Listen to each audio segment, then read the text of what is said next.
que se manifesta a doença cardíaca?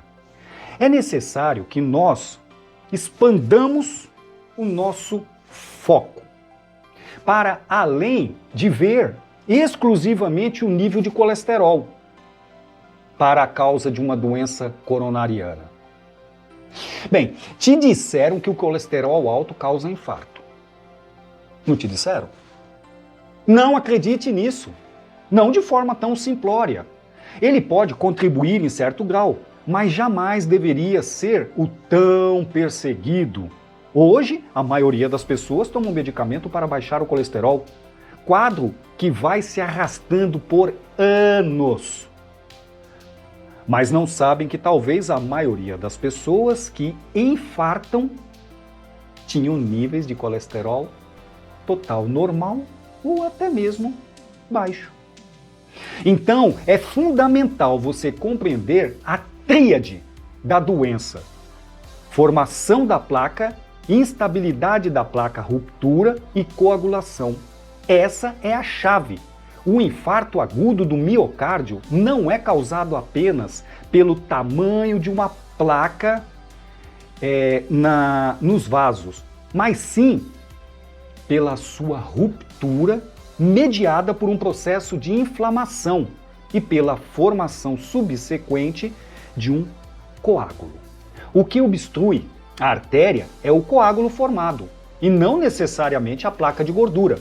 Observe então que, diferentemente da crença popular, o bloqueio arterial por placas não causa o ataque cardíaco isoladamente. Formação de uma placa. Vamos entender então todo esse conceito. O que seria uma placa, como que ela se forma? Vamos imaginar ela como um ponto inflamatório dentro do vaso, como uma espinha dentro de uma artéria. Ela ocorre da seguinte forma: o processo inflamatório e de glicação, processo inflamatório do nosso organismo, processo inflamatório que vai repercutir dentro da coronária, dentro da artéria. E a glicação do LDL, que seria o quê? Um LDL, que é uma fração do colesterol, só que um LDL pequeno e machucado, denso. Então, eles são reconhecidos como invasores e são engolidos por células de defesa do nosso próprio sistema de defesa, tornando-se uma célula espumosa, que adentra a parede da artéria, criando uma placa. Então é assim que surge a placa. É assim. Primeiro, nós temos um processo inflamatório. Esse processo inflamatório ocasiona com que colesterol LDL seja produzido pequeno, denso e modificado, engolido por células de defesa que entram dentro da parede das artérias e aí sim gera esse processo inflamatório todo. Mas não basta gerar só o processo inflamatório para que haja um infarto, uma doença coronariana. Precisa essa placa se romper. E isso é causado por quê?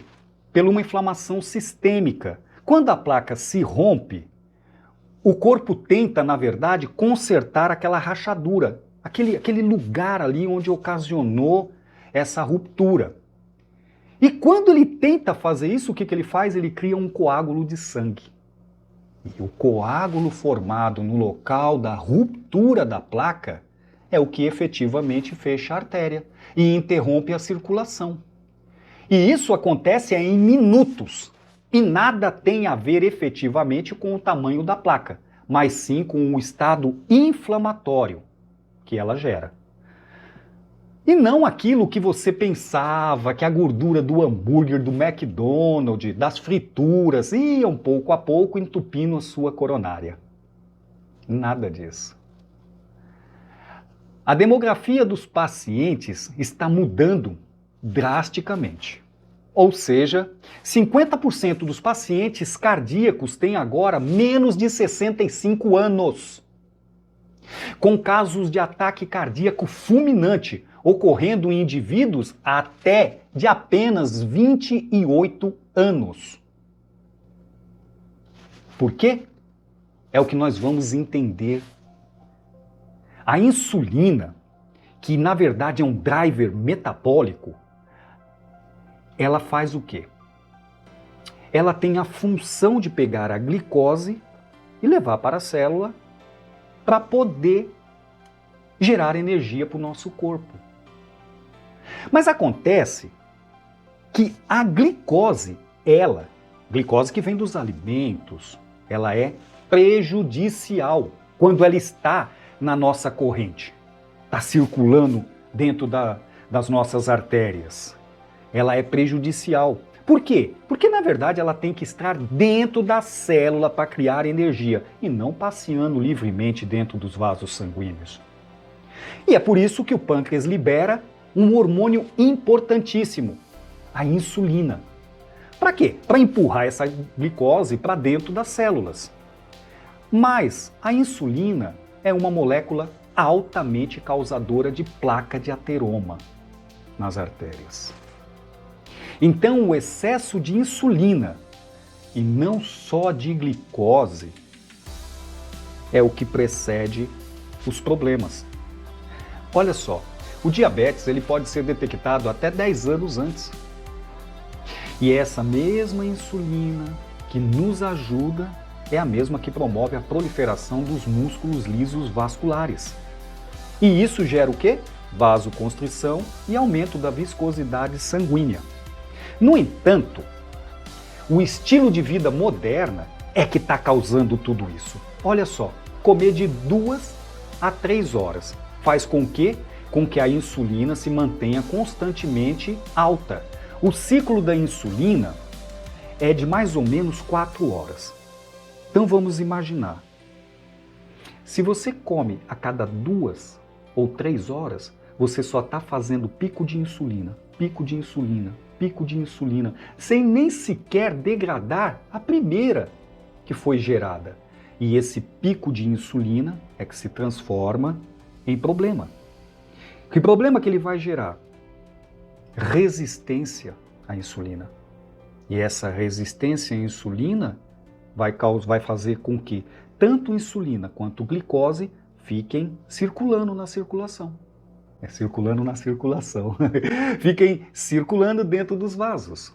E isso é o que propicia a degradação desses vasos. Internamente eles são prejudicados. Eles são, vamos dizer assim, destruídos por essas duas substâncias. E isso se deve ao quê? Ao nosso consumo frequente de carboidrato, de açúcares processados, que não conseguem ser absorvidos rapidamente. A insulinemia, ou seja, a insulina permanece alta por 4 horas, enquanto que a glicose ela cai de 2 a 3 horas. Então, se o indivíduo fica comendo a toda hora, essa insulina nunca vai baixar, nunca vai retornar à base. Esse é o problema. Então você já está começando a entender. Outra coisa é a resistência, porque, como eu disse, esse processo se torna tão rotineiro que ele acaba gerando uma resistência do organismo ao efeito da insulina. E daí tem que produzir cada vez doses maiores de insulina. Não porque falte insulina, mas porque o corpo entende que a glicose não está entrando nas células. E ele acredita que é por quê? Porque está faltando insulina. Então produz mais insulina. E a insulina é aterogênica, nós já falamos. Ela prejudica os vasos e cria placas de ateroma. Então vem os danos na vasculatura, né? Porque a insulina alta causa a proliferação de músculos lisos nas paredes das artérias e gera vasoconstrição, fechamento dos vasos e aumenta a coagulabilidade do sangue. Ou seja, o sangue fica mais propenso a coagular. Muitos pacientes não são diabéticos, têm glicose normal, mas possuem insulina lá nas nuvens. O diagnóstico de diabetes muitas vezes chega 10 anos após o início da destruição metabólica dos vasos pela insulina. 10 anos depois. Ou seja, você pode nesse momento já estar tendo os seus vasos destruídos, prestes a desenvolver uma doença coronariana. A coronária, tá? É o vaso do coração. É o vaso que nutre, que alimenta o coração. E você não sabe. Né? Mas você sabe que você tem um pré-diabetes, uma resistência à insulina. Então isso já faz você parar para pensar. Você pode sim já estar desenvolvendo uma doença cardíaca. Por quê? Porque quando você detectar a doença cardíaca, ela começou a se formar muitos anos antes. É como o diabetes, muitos anos antes. Tá? Outra causa dos problemas cardíacos é a gordura visceral. Essa gordura da barriga. É uma gordura ectópica. Ectópica por quê? Porque, na verdade, ela está fora do seu local. E isso é o que a gente diz ectópico. Não era para ter gordura nas vísceras. A gordura que está no panículo adiposo, que está na barriga, não é ela que é perigosa. A gordura perigosa é a que está por dentro, envolvendo os órgãos, o rins, o pâncreas, o fígado, inclusive, cheio de gordura, fígado gorduroso, esteatose hepática. E essa gordura também está no coração. Está, inclusive, do lado, revestindo por fora as coronárias, gerando um processo inflamatório e tornando propício à formação de um trombo. Formação da placa, consequentemente, formação de um trombo.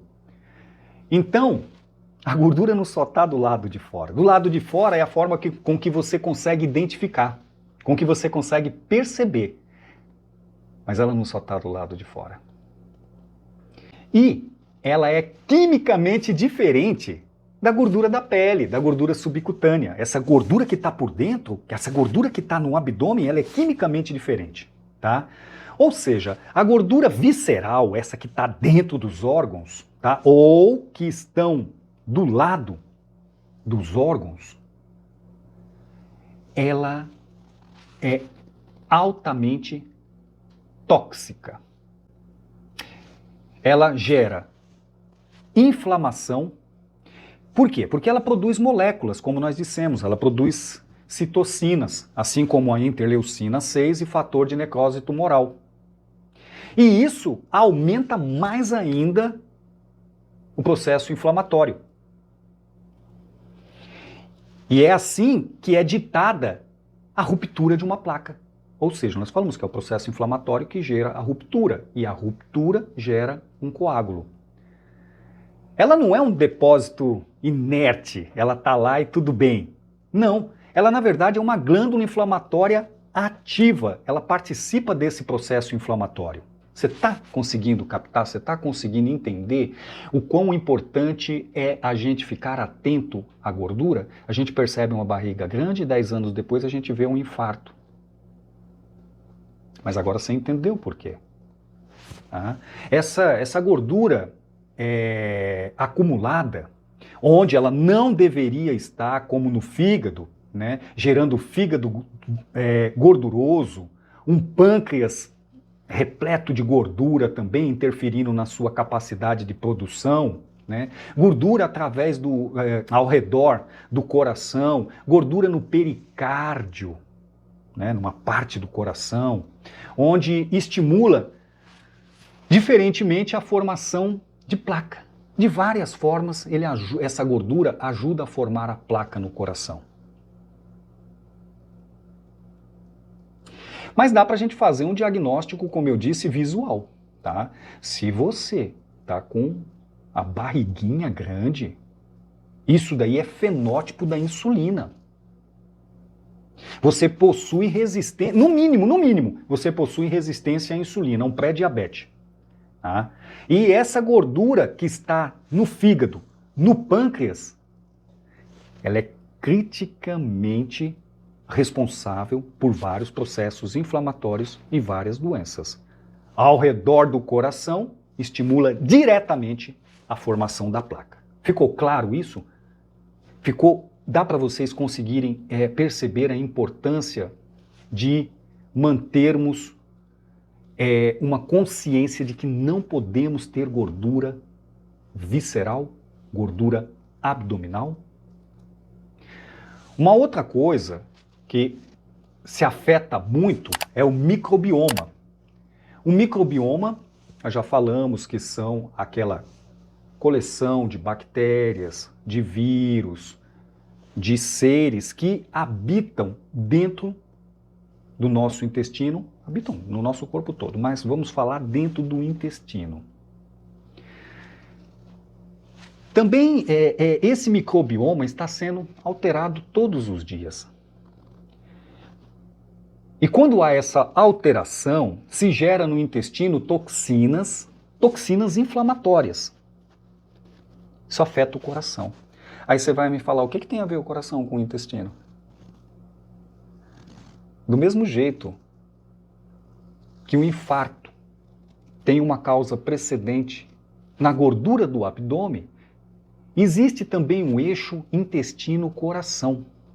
O intestino é a fronteira mais crítica e traiçoeira entre os meios, entre o meio externo, que é o intestino, e o sistema circulatório.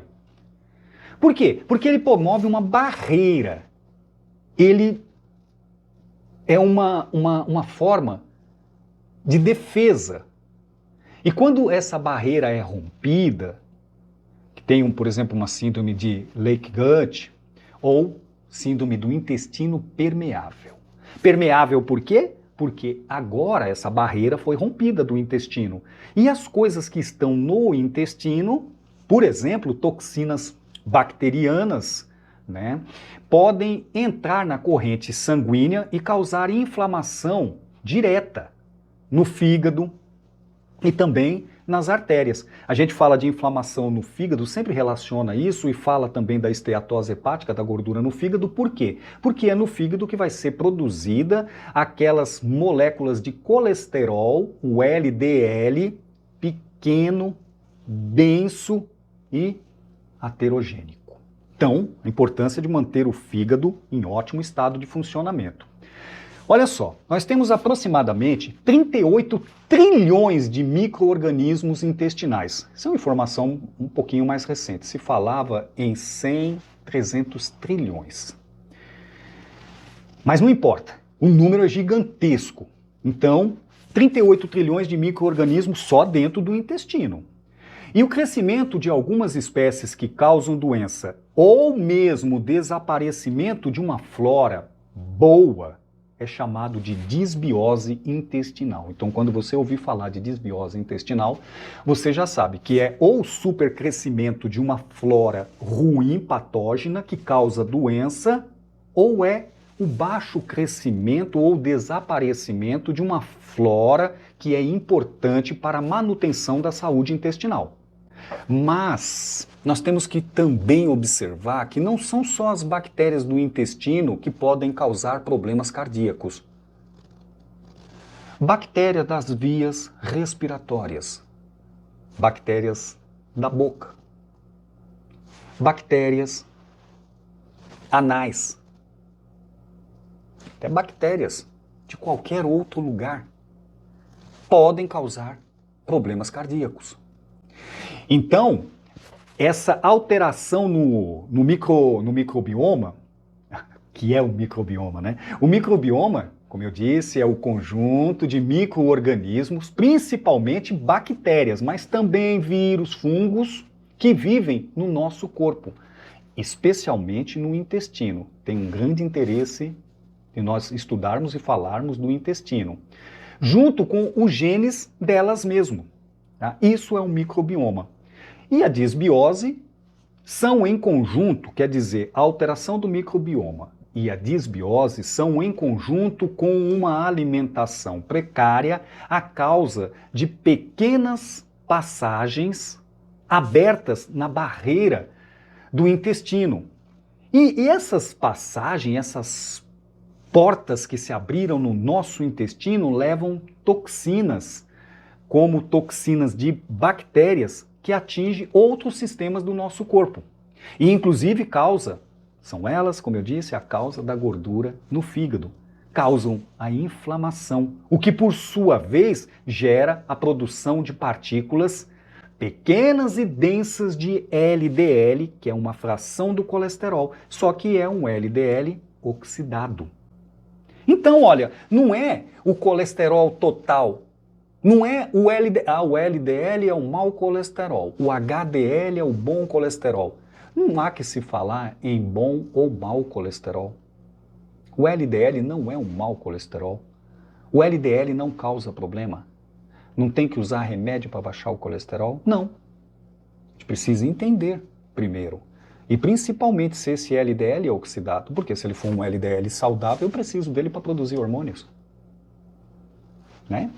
E como nós podemos ajudar o intestino a defender o coração? Opa, essa parte é importante, né? Porque além de a gente entender todos os problemas, é importante a gente saber como se desvencilhar dele, né? Como atuar para que a gente tenha uma qualidade de vida melhor e possa evitar, principalmente essa questão do infarto, que é uma das maiores causas de morte. Então vamos começar o quê? Pelas fibras, tá? As fibras são essenciais para alimentar as bactérias benéficas, as boas, saprófitas do nosso intestino. Então recomenda-se suplementar com inulina. O consumo mais ou menos de 30 a 40 tipos de vegetais por semana. Você quer saber que alimentos têm inulina? Olha, se você ficou comigo até agora, por favor, deixa um like. Isso me ajuda muito, me motiva para continuar trazendo conteúdos como esse, explicando tudo e inclusive fazendo chegar essa informação para mais pessoas. Você vai encontrar a inulina principalmente na raiz de chicória, onde tem a maior concentração, alcachofra de Jerusalém, alho, cebola, alho poró, aspargo, banana verde, trigo, e especialmente o trigo integral. E se você está gostando, deixa um like, hein? Uma outra causa que é atribuída ao aumento da possibilidade de desenvolver um infarto é o convívio com um mofo. É isso mesmo. Porque um mofo de parede, um mofo de qualquer coisa, ela é causada por fungos. E parece que ele está presente em quase todas as casas, em uma porcentagem maior ou menor. Mas pelo menos 70% das casas tem. E o mofo, esse fungo, ele pode colonizar o quem? O nosso intestino. Não só o nosso intestino, os seios nasais. E quando ele coloniza, ele causa inflamação crônica de baixo grau, que acelera a aterosclerose.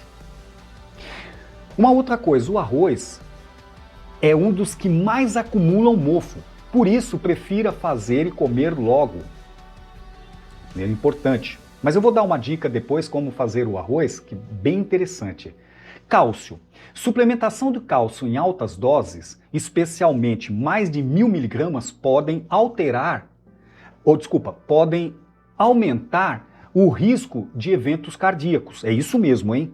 O cálcio deve vir da dieta, tá? E ele tem que ser acompanhado da vitamina D e da vitamina K2 MK7 para garantir que esse mineral vá para os ossos e não para as artérias. Entenderam? Alimentos fermentados. Olha como é bom utilizar o kefir, né, para fornecer probióticos e pós-bióticos, ácidos graxos de cadeia curta, é importante, vitamina K2, que estabiliza a barreira intestinal. A quinta observação aqui é a nutrição e os riscos ocultos. Alimentos que nós devemos evitar. Olha só, temos que evitar a qualquer custo. Açúcar e frutose. Muita gente fala em excesso, mas é difícil, né? O que é o excesso? É melhor que a gente utilize frutas de época.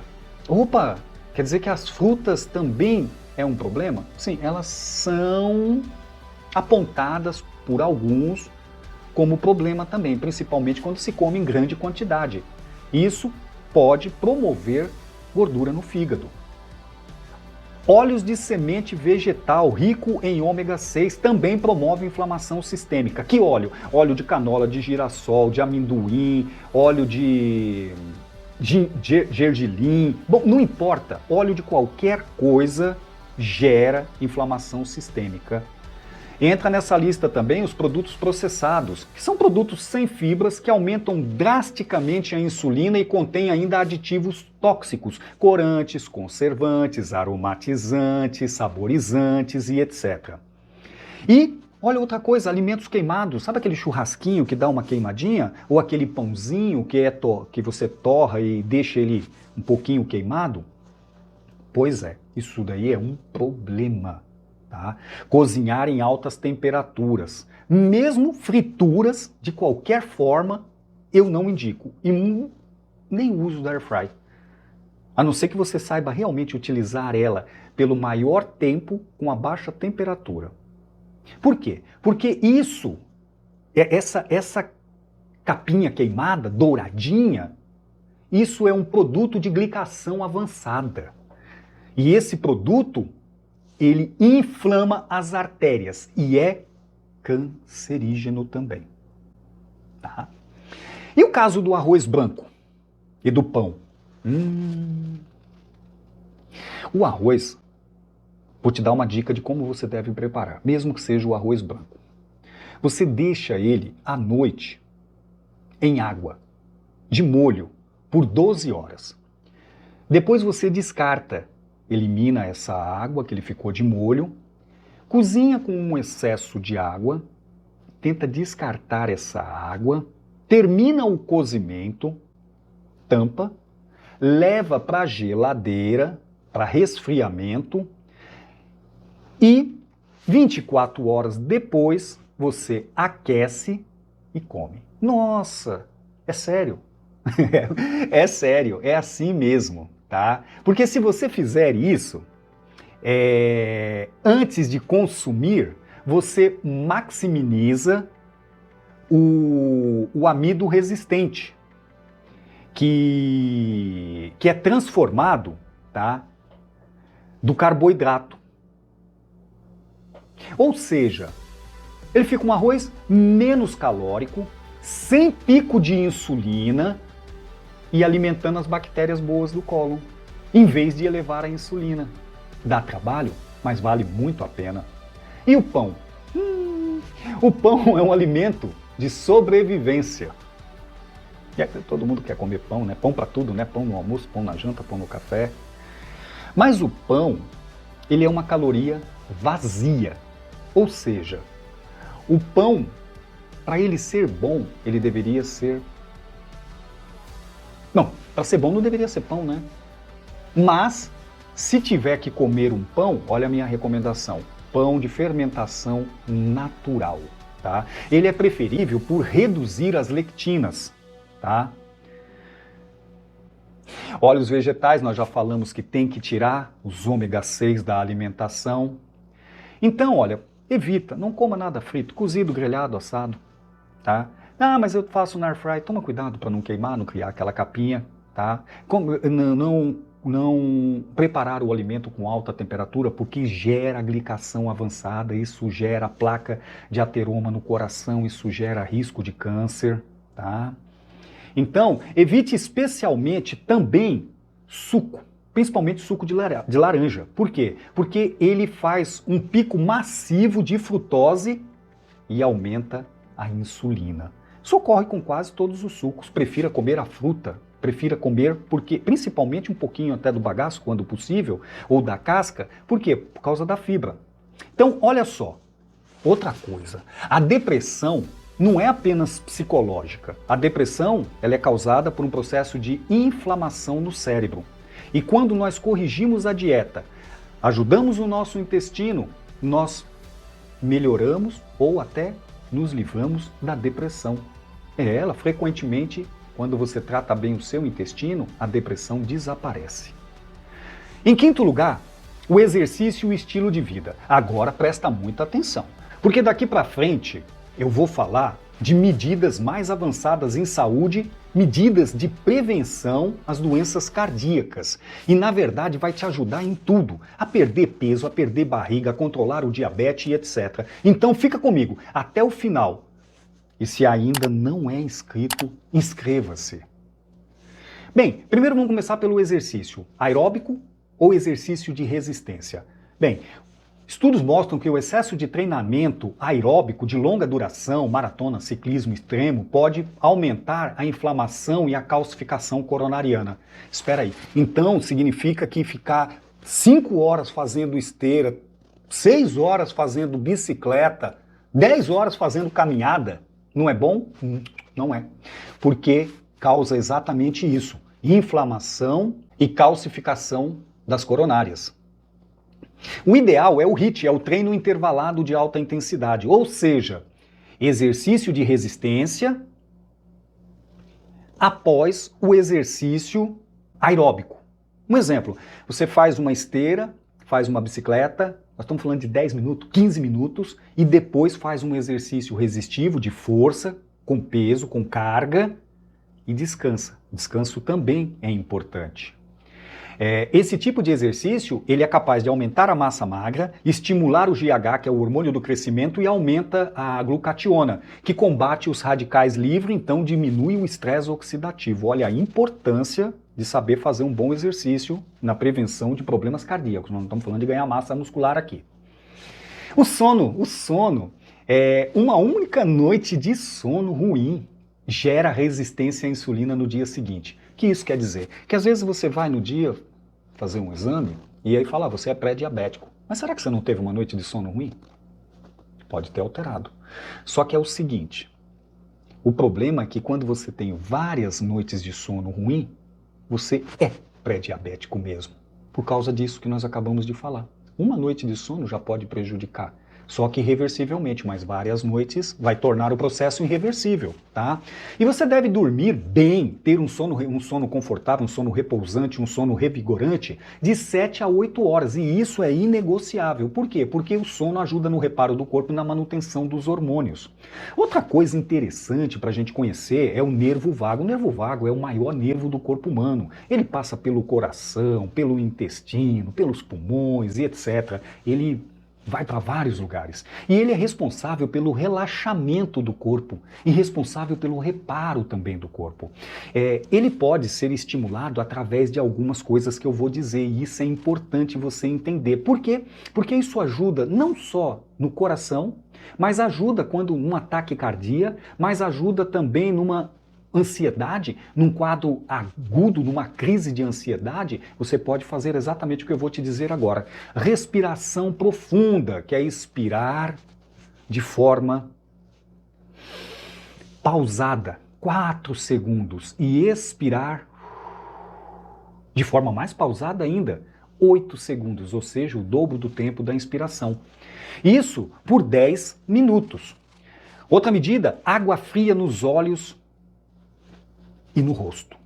Colocar o rosto numa bacia, numa vasilha com água fria, diminui a ansiedade e diminui um ataque cardíaco e ajuda a estimular o nervo vago e proteger o coração. Massagear suavemente as pálpebras, apertar os olhos suavemente e até movê-los para cima, para baixo, para um lado, para o outro, ajudam no estímulo do nervo vago. Cantar, cantarolar, rir. Rir é uma terapia, né? Então, rir tira a depressão, tira a ansiedade, protege o coração. Ouvir música, olha só, ouvir música é bom, mas evite barulho, porque não tem música aí que não é música, é barulho. E determinados ritmos musicais. Vem jogando a xerequinha, vem jogando a xerequinha, vem jogando, vem jogando, vem jogando a xerequinha, vem jogando a xerequinha. É o corno apaixonado, é nada. Mas se o cabra for machão bravo, vive a vida sempre atento. Olha. Mas se tu não for viado pra ser corno, a chance é de 100%. Eu tenho 9 amigos. Tá? Olha bem a letra, vê se está falando, o que está dizendo essa música, vê se isso está adequado para que o seu cérebro possa estar realmente relaxado. Porque a nossa mente, ela precisa relaxar para poder ela entender que ela está num ambiente, numa situação tranquila para desligar o sistema de luta e de fuga. A gente não pode viver a vida inteira só em estresse e às vezes ouvindo som, barulho, gritos, pessoas falando coisas absurdas ou mesmo que você não deveria ser obrigado a ouvir, pode causar problema cardíaco, pode causar problemas de ansiedade, e a ansiedade gera problemas cardíacos, ou seja, está tudo relacionado. Procura o máximo possível manter a sua mente em paz, o seu coração em paz. Mas vamos lá para o que mais esperado, que é o sexto tópico, que é o jejum intermitente. E eu vou falar como que ele funciona, o protocolo, tá? Enquanto o jejum intermitente é uma das medidas mais agressivas para reduzir o problema cardíaco, porque ele ajuda não só no coração, ele ajuda a perder peso, ele ajuda a perder barriga, baixar a insulina, diminuir o colesterol, por aí vai. Você também vai aprender como fazer uma suplementação básica, mas muito eficiente para ajudar o seu metabolismo. E depois eu vou falar quais são os exames que você deve fazer para estar à frente dos problemas cardíacos. O jejum intermitente não é apenas um déficit calórico, ele é um processo que ajuda na mudança hormonal. Quando os níveis de insulina eles caem, o corpo acessa o estoque de gordura. E quando você restringe calorias, você perde gordura como um todo, mas gordura abdominal ainda se mantém, aquela gordura relutante, difícil. Mas quando você faz o jejum intermitente com a adequação da dieta, você perde, junto com a gordura corporal, a gordura visceral, aquela que está dentro da sua barriga, aquela que eu falei que é tão perigosa, aquela que está entre os órgãos.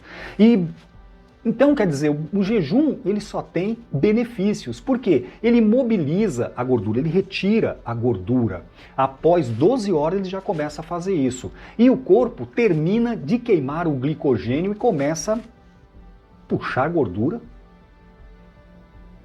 removendo essa gordura visceral. Cria cetonas, ou seja, o fígado converte a gordura em cetona. A cetona é um combustível mais limpo que produz menos espécie reativa de oxigênio, estresse oxidativo, né? Ele ajuda numa coisa chamada autofagia, que é a reciclagem de célula. Ou seja, as células decompõem organelas velhas e cria novas células, novas mitocôndrias, né? Melhorando a produção de energia, de ATP. Também faz o seguinte, o jejum intermitente, ele mobiliza células-tronco, células que reparam revestimento dos vasos sanguíneos. Essas são células progenitoras que podem atuar em todos os órgãos e tecidos do corpo, mas aqui nós falamos especificamente de células progenitoras que vão restaurar o tecido endotelial, o tecido de dentro dos vasos. Interessante, né? Mas antes de continuarmos, eu quero que você saiba que fazendo dieta de calorias, seu corpo entende como escassez, ou seja, baixa o metabolismo basal e para de queimar gordura com o tempo. Por outro lado, o jejum intermitente aumenta a queima de calorias e ajuda a perda de gordura abdominal. E sabe mais? Quando você perde gordura, não fica com aquele excesso de pele. Isso quando você faz o jejum intermitente, porque o jejum intermitente, ele leva a um fenômeno, que eu já falei, que é o fenômeno de autofagia, de reciclagem. Então ele faz uma limpeza naquelas células velhas, em proteínas e organelas, nas mitocôndrias, porque são as mitocôndrias responsáveis por gerar energia no nosso corpo. Então, o nosso sistema energético também é revigorado. Mesmo você fazendo jejum intermitente, a sua energia aumenta.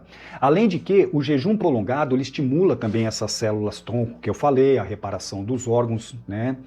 Mas o importante, o que você deve estar curioso é um protocolo, né? Olha, não é uma recomendação, porque você deve estar em contato com um profissional da área para que ele possa fazer o jejum adequado para você, a sua necessidade, o seu objetivo e principalmente as suas condições. Mas para que você conheça, eu vou mostrar um protocolo de jejum intermitente. Por exemplo, um jejum de 12 por 12. 12 por 12 significa que você come 12 horas e fica 12 horas sem comer. Isso é um jejum iniciante, é para uma manutenção básica, tá? Depois você tem que avançar pelo menos para um jejum de 18 por 6, 18 horas sem comer, 6 horas de janela alimentar. Isso ajuda na sua perda de gordura visceral, ajuda na clareza mental, aumenta a sensibilidade à insulina. Então, já é o melhor caminho quando se fala em jejum intermitente. Existe um jejum intermitente também, onde a gente fala de uma refeição por dia. Isso é importante para a reversão metabólica, metabólica profunda, né? E controle de peso. Agora, um jejum que eu gosto é o jejum de 36 a 72 horas. Nossa, mas 36 horas, 72 horas sem comer? Sim, mas uma vez por mês apenas, uma vez por mês. E isso aqui não é nível iniciante, isso aqui é nível avançado, é depois que você já está acostumado, né? E isso ajuda a manutenção da saúde para indivíduos saudáveis. Então não é todas as pessoas que podem fazer. Para a reversão de gordura ectópica e regeneração de células troncos, né, nós já vimos que o jejum intermitente ajuda muito. E existem casos clínicos que foram feitos sob supervisão que mostraram a perda de 25 a 80 quilos só com o jejum intermitente. Mas foram necessários 183 dias, com retração de pele superior à restrição calórica. Ou seja, dieta com restrição calórica gerou aquela pele flácida depois que perdeu a gordura. O jejum intermitente foi muito menos pele, excesso de pele. Então, esse jejum intermitente, jejum prolongado, ele ajuda na reversão, se não total, parcial do diabetes e da hipertensão, mas deve ser feito sob supervisão médica. Tá? Eu recomendo como suplementos, vou falar alguns aqui, por exemplo, o uso do sal celta. Não vou entrar qual é o melhor sal, o porquê, etc., para poder auxiliar na manutenção do sistema cardíaco, é o sal celta. O óleo de triglicerídeo de cadeia média, uma colher de chá. Você pode comprar o óleo, você pode manipular o óleo, você pode encontrá-lo em alguns alimentos, inclusive tem cafés com triglicerídeo de cadeia média, ótimo, tá? E ele é bom para gerenciar o desejo, a ânsia de comer e manter a cetose no corpo. E eu venho falar em cetose, qual é a vantagem dessa acetona? E de onde que ela vem? Bom, o fígado produz acetona. A acetona é um combustível mais limpo que gera menos espécie reativa de oxigênio. Então, menos inflamação do que outras formas de gerar energia, como a glicose. E também ele estimula o BDNF, o fator neurotrófico derivado cerebral. E isso aumenta o foco, a atenção e a clareza mental. Além disso, o cérebro adora se alimentar de corpos cetônicos, né? Uma outra suplementação é a vitamina D com a K2-MK7. É obrigatório usar a K2-MK7 em conjunto, porque a K2 direciona o cálcio para os ossos e remove o das artérias. Tá? Então, eu acho que não deve fazer, eu tenho certeza que não deve fazer a vitamina D sem a K2-MK7, quando o objetivo é saúde cardíaca. E jamais usar o cálcio puro, quando o objetivo é saúde cardíaca. Por quê? Porque o cálcio pode se acumular nas artérias formando depósitos de cálcio, gerando uma placa. Então, é legal o cálcio, sim, mas sobre determinada circunstância, para determinadas pessoas, com determinadas necessidades, mas junto com a vitamina D e principalmente com a K2-MK7 em conjunto, tá? O ômega 3, o DHA, o EPA, ele ajuda a reduzir a viscosidade sanguínea, ele protege o nervo vago, olha aquele nervo que nós falamos, tão importante lá. Então, o ômega 3... Bom, o ômega 3 também tem muitas outras funções, né? Mas é importantíssimo na saúde cardíaca. Outra coisa é a natoquinase, tá? Porque ele ajuda na fibrinólise natural, na prevenção de trombo. Ou seja, ele faz com que o seu sangue tenha menos capacidade de formar trombo, já que é o trombo que obstrui a coronária, que obstrui a artéria, que leva ao infarto. Pré-bióticos e probióticos, eu acho que isso nem precisa falar, né, por causa da saúde intestinal que nós falamos que é tão importante na prevenção de problemas cardíacos. Bem, você poderia até dizer assim, poxa, mas quais são as doses? Olha, eu não vou falar em doses, porque isso é muito individualizado, tem suplemento que algumas pessoas não podem usar. Por isso é altamente recomendado que as doses sejam estabelecidas durante as consultas, para preservar o máximo a garantia de um tratamento eficaz, de um tratamento eficiente, um tratamento que não venha te causar mal. Eu não quero que você saia tomando qualquer coisa aí, por mais que ela seja boa, por mais que seja dito que aquilo é bom para determinada coisa. Claro que é. Mas existem particularidades que têm que ser observadas, tá? Então não quero que você tome uma medicação sem o aval de um profissional experiente na área. Oitavo, diagnóstico e rastreio para a prevenção de problemas cardíacos. 2 exames são fundamentais a partir dos 30 anos. Olha só, score de cálcio coronário, que é feito com uma tomografia que mede a quantidade de placa calcificada na parede das artérias. Esse score de cálcio, para ser bom, ele tem que ser 0. Daí você já, quando o score de cálcio está alto, você é uma pessoa com um risco grande de ter um infarto. Porque uma hora essa placa vai se romper, vai se criar um coágulo, vai obstruir essa coronária, essa artéria cardíaca e vai gerar o famigerado infarto. E outra coisa é um painel inflamatório, tá? Onde principalmente se pode avaliar o tamanho e a densidade das partículas do colesterol LDL. Por quê? Nós não queremos o LDL pequeno, denso, porque ele é perigoso, tá? Também conseguimos avaliar os níveis de oxidação. Olha só, importante, proteína C reativa, o PCR, volume de hemossedimentação, hemoglobina glicada, interleucina 6, bastante importante. Existem também alguns biomarcadores que podem ser solicitados e eles têm importância clínica, né? Guarde que o LDL, ele não é um mau colesterol, mas ele, quando ele é pequeno, denso, ele é aterogênico, ele forma placa realmente, tá? E muitas vezes essa formação, essa oxidação se deve a uma alimentação rica em carboidrato e óleos de semente. E o que são óleos de semente? Bom, óleo de girassol, óleo de canola, óleo de algodão, não importa. Qualquer tipo de óleo é prejudicial. Tá? Ele faz com que o LDL se oxide mais facilmente e aí inicia a aterosclerose. Então, fica as dicas dos exames necessários para que a gente consiga entender. É importante também uma insulina de jejum, uma curva glicêmica, uma curva insulinêmica, porque são marcadores mais precoces de disfunção metabólica. Bem, se você ficou até agora, ainda não acabou, tá? Mas eu espero que você já tenha se inscrito no meu canal e dado um joinha nesse vídeo. Deu muito trabalho, mas eu tenho certeza que você merece todas essas informações. E existe a possibilidade de reverter uma doença coronariana. Ah, é possível? É! Tá? Através do quê? Controle da insulina, da eliminação de fatores agressores inflamatórios, né? Nós falamos dos alimentos industrializados, ultraprocessados, falamos que uma dieta saudável pode nos ajudar, tá?